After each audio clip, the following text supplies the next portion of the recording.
Hello,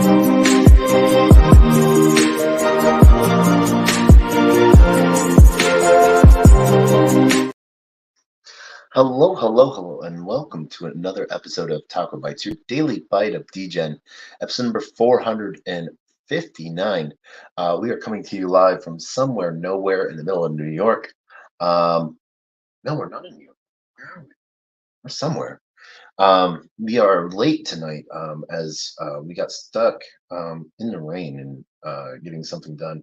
And so, but we are here and we are finishing up the week. Whew. Are you guys all ready for Thanksgiving? Just want to wish a happy Turkey Day to everyone that may or may not be um, celebrating it, and all the well wishes to those in yours and your families. Really, what it has been is an interesting day in the markets around finance, and what's been going on there. As we've gotten to see a lot of moves in the market, you know, right now the average marketplace is down anywhere right around 5 to 6% on average. But one of the big plays that we've seen drop today is BNB with CZ um, stepping down from uh, stepping down as CEO and everything else that sort of went on. And we're gonna just sort of leave a lot of that to the ex the legal experts and everything like that. But what we'll sort of talk about is one sort of the dog and pony show that the Department of Justice, CTCF, the CFTC, and the SEC put on, and not more often have I ever seen something that looked just like a complete shakedown. Um, from the U.S. government to an organization. Um, I don't know of any other time where the government has literally put out a message stating, if you give us $4 billion, we're going to drop criminal charges. Oh, let me rephrase that: $4.53 billion. I thought crime was a crime, and you couldn't buy yourself out of it. And so it goes to show you that literally the aspect was a shakedown for other players to get into place. Um, and they use the biggest piece of finance being um, terror funding, and had to go to that length. As I first read the one of the tweets from someone today that said the International Emergency uh, Control Act, and I'm like, all right, that just sounds like someone's taking a George Orwellian term, you know, and having fun with it, and we're all supposed to just eat that up because. And I will be honest, like I knew there was stuff from the DOJ. I know there was tweets and stuff like that, and CZ's Twitter and Binance's Twitter were sort of silent on anything like that. Um, and I'm like, no, there's something afoot, and the markets actually, spoke rather quickly, with BNB dropping from about 270 all the way down to um, right around 240. Um, Last I checked, as I close out all my positions, was around 225.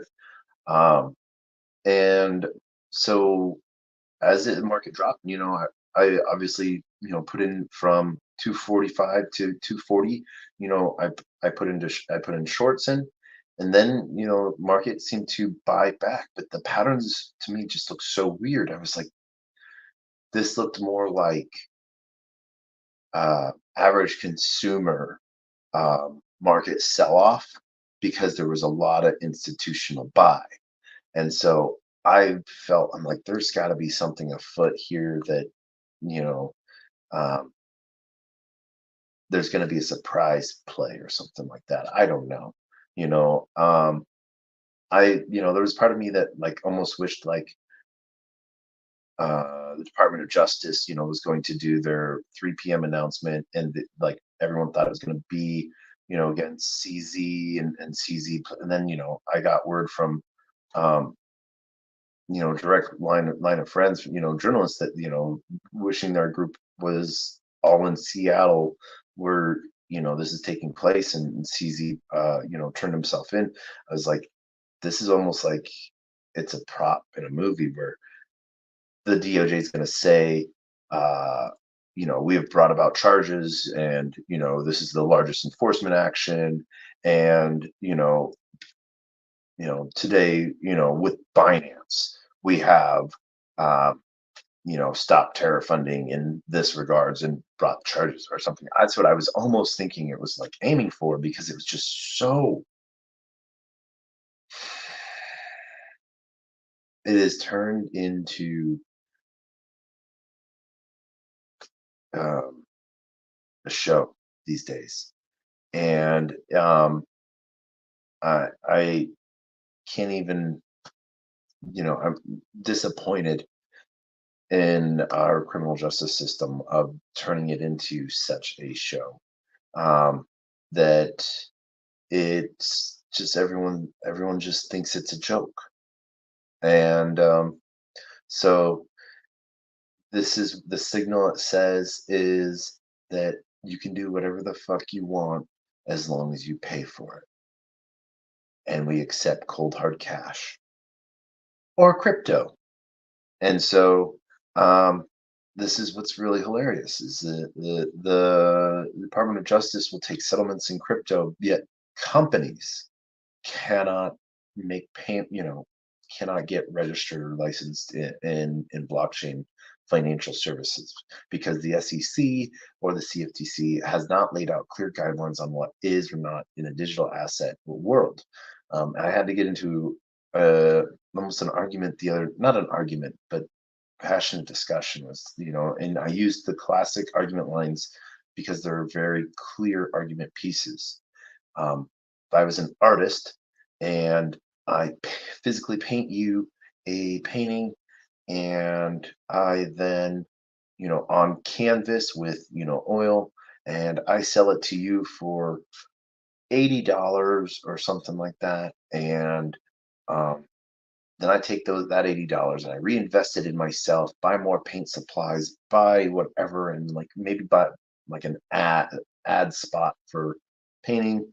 Um, and then next thing you know, you're just sitting there with your $80 painting. I do something like that and I get super famous. And now you could sell that $80 painting for $8 million. That painting is not a security. But if we make it digital, current to the basic standards, um, without ignoring the Howey test, it makes it a security. And so, that is where it's laughable. Common sense doesn't come into play, and so, we see financial institutions really making big plays that, but they're not making them in the United States. um, I think it was now 5 days ago, 6, 7 days ago. Um, for those that don't know about Axelar, I know I've talked a lot about CCIP and Chainlink, um, you know, but I've talked about Axelar for a long time. They're where I would put their comparison company to being Layer Zero, um, but Axelar, in words of one of the coolest BDs I know, who also works for Axelar. Um, he's like a brother. Um, Layer Zero is less decentralized, and a lot of their employees are jerks. Not all of them are jerks. There's some good. There's some amazing people at Layer Zero. Do not get me wrong. I know some of the team, and they are. There are some that are jerks, and there are some that are really cool. But Axelar I've liked just because I know a lot of the security team pieces. I know a lot of the power play, and the partnership team, BD team is great. Um, but Axelar, in conjunction with Apollo and JP Morgan, and the Singaporean uh, government and banking industry um, redid portfolio trade managements on chain with Apollo financial funds using Axelar technology in conjunction with JP Morgan's Onyx chain.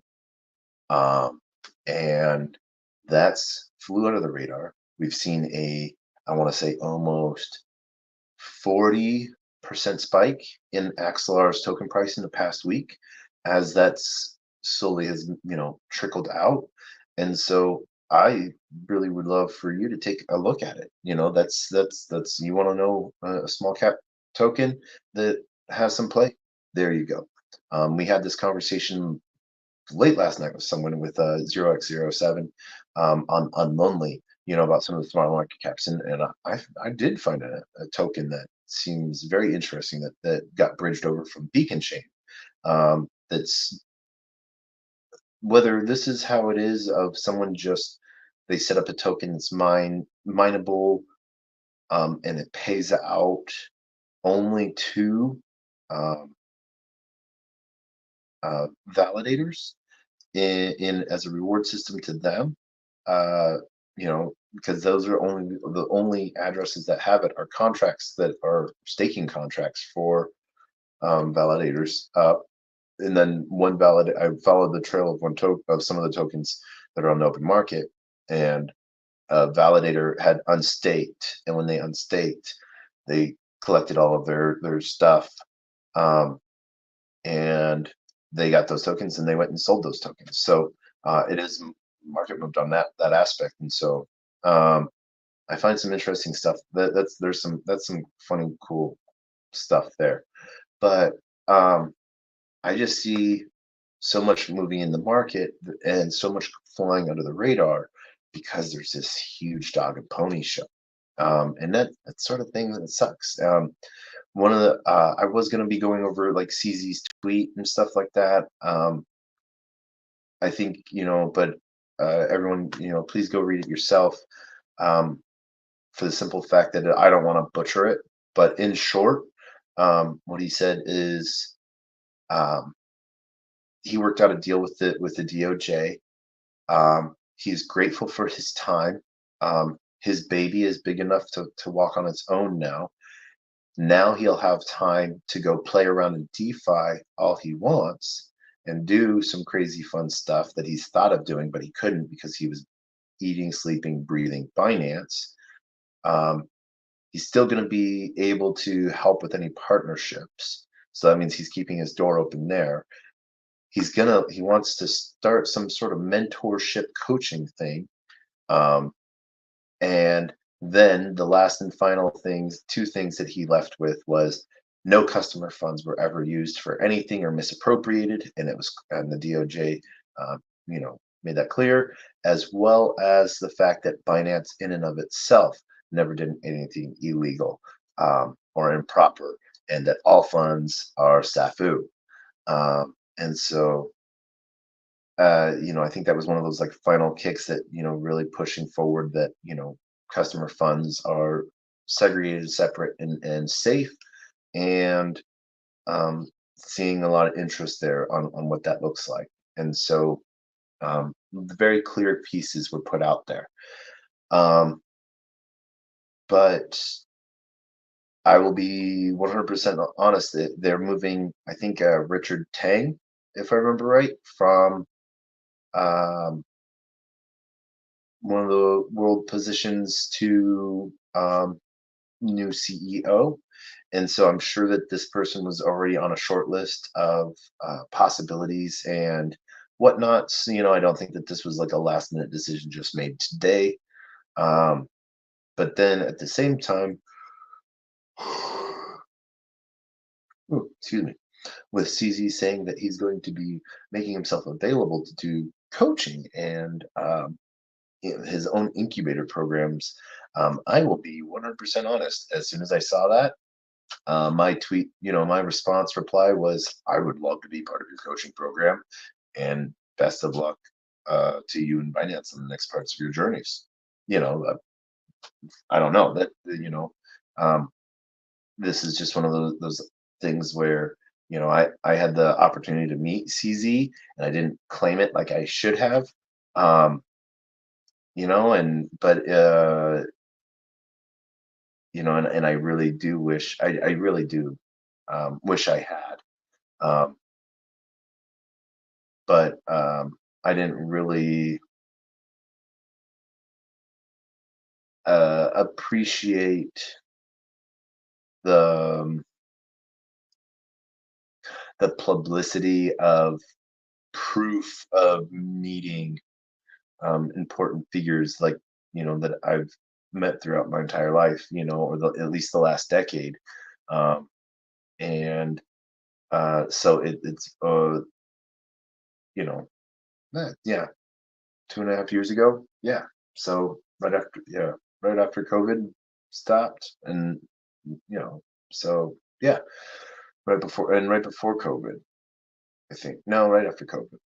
I don't know. Yeah, there was a couple opportunities. So um, thinking that publicity was just meant for video one way. So and it's just and one it's a cool way of keeping memories and stuff like that. So um, very very interesting pieces. And so um, yeah, you know what the statement from the DOJ and Janet Yellen is almost hilarious, and like how much they like Binance or CZ, got his bones picked through. And I am I am just like I said, amazed that it's just turned into this much of a show. Um, talking about how BNB had a lot of price movement from that 275 position down to 240, 245. And so, fluctuated between 245 and 238 for a few hours. Especially around 3 Eastern, when the Department of Justice was supposed to um, do its press review, live public press review. That ended up then getting pushed back to 3:30, and so there was some interesting price action movement. Um, and I initially had, before, um, I put in a long, because once it hit that 240 position, um, I was like, okay, cool. It's like this sale is public fear pieces.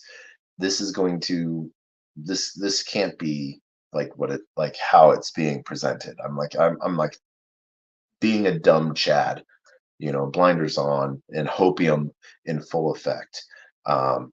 It cannot, the bad guys do not win this hand again, and um markets are recovered, like not markets, but BNB bounced back up from like 238 all the way hitting back to like 247, you know, um, and then started to lose a lot of steam and see resistance and stuff like that, and then just started to slide. And so between those positions, it's sort of funny to see my tweets of like, I'm eating popcorn, watching this, putting it along, and then I'm like, I'm reversing that now and writing the hill back down.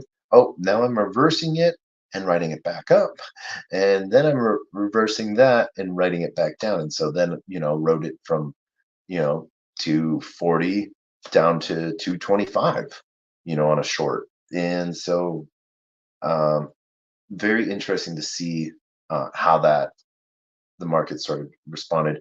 It will be interesting to see um, if BNB slides even more, with Asia waking up. And I actually just want to go look at that right now just to see where that's at. So, heck, BNB's even returned some steam.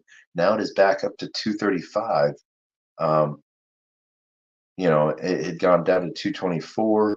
Um, and now it's recovering back up to 235. So, what the move parts show me, looking at both the volume and the MA5 and MA10, large institutional buys, um, And so what that sort of shows to me is it's more um, the big power players, the big movers have belief in B&B, and that it's going to skate through all of this, and then at the same time, um, the the market is selling off, and so that's just some interesting pieces there to sort of see. Um, Looking at and that's from our EMA. Oh man, that's just it is interesting to look at. Um, and Yeah, so it has been watching the 1 minute chart on this is just it is just a play of interest to me. Um, and So I've just sort of been sitting this out and watching what this looks like nonstop. And so um, I, if the if market players, in China come into play, they may see a fall price. But the way, at least, that Binance has handled this so far, um, they've handled it like a champ, like a company that's taking it, almost like we're taking one for the team here. And so I expect to see some other market plays by big people, um, denouncing CZ but praising Binance in the next couple days, or maybe denouncing CZ's actions but not CZ himself, because then there's the association of smear, that if CZ's dirty, then obviously Binance must be dirty, so they can't necessarily do that, but they have to clearly state that um, he made poor decisions, but meant with good intent. And so we'll see. I think we'll see some stuff like that come out from some of the bigger um, departments. And so I'm really interested to see how this happens. And I will be honest, this will probably have my attention for 2 days, and then I'll be like, okay, cool, back to status quo. What's going to happen next in the market? And someone wants to say, this is this, I want to make sure everyone had a bad Christmas, and I'm just like, no, the market is, you would sort of think that this would be huge in the market, but we haven't really seen that. And so I think that's, the belief that the market has started to have in the system and not in the government system. So I think that's a really interesting piece there. I'm going to sort of pull that apart a little bit more in my head over the next day, to sort of have like a better piece on it tomorrow. But it's going to be an interesting few days, and I hope that everyone has a great holiday Thursday and um, Black Friday. So um, very interesting to see, um, historically, a little bit of a sell-off Friday to Monday. Um, and if you want to do a lot of like wallet cleanup and a lot of movements, um, Thanksgiving tends to be a day of low chain use, so low gas. Um, and so, that might be the day to do a lot of movement if you're trying to like move some wallets around or move assets around. But yeah, with that, I want to thank everyone for tuning in. Huge shout out to everyone on LinkedIn, YouTube One, YouTube Two, uh, Twitter, Twitch, Discord, Telegram, Unlonely. Huge shout out to all the Unlonely fam, and then those on Rumble, and then also joining those are joining us in the Twitter space as well. It's been a fun week, and I hope that you're ready for what's going on. So happy Taco Tuesday. And with that, words of wisdom, the best, worst knock knock joke in the face of the planet. And that is closed mouth cannot be fed, and you cannot feed a closed mouth, meaning if no one knows you're looking for opportunity can never come a knocking. And if opportunity does come knocking and no one answers, it is going to keep on walking. And with that, we end with the greatest, worst knock knock joke on the face of the planet. Once again, thank you everyone for joining us tonight. We hope you have a great rest of your night. And that is knock knock. Who's there?